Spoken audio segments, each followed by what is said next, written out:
ఏమ్మా ఆకలి వస్తుంది, కూరలు ఏంది స్టార్ట్. ఇంకా అవ్వలేదా? అయిపోయింది నాన్న, వచ్చేస్తున్నా. 5 minutes స్టార్ట్. Lunch ready.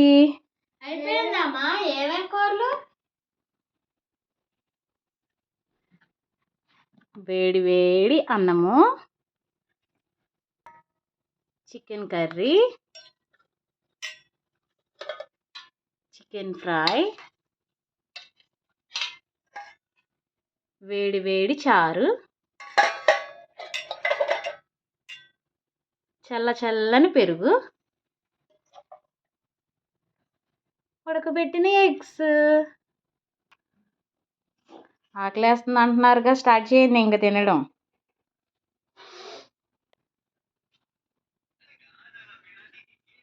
బామ్మా, థ్యాంక్ యూ మా వండినందుకు. Chicken curry super. మీకు ఈ వీడియో నచ్చితే లైక్, షేర్, సబ్స్క్రైబ్.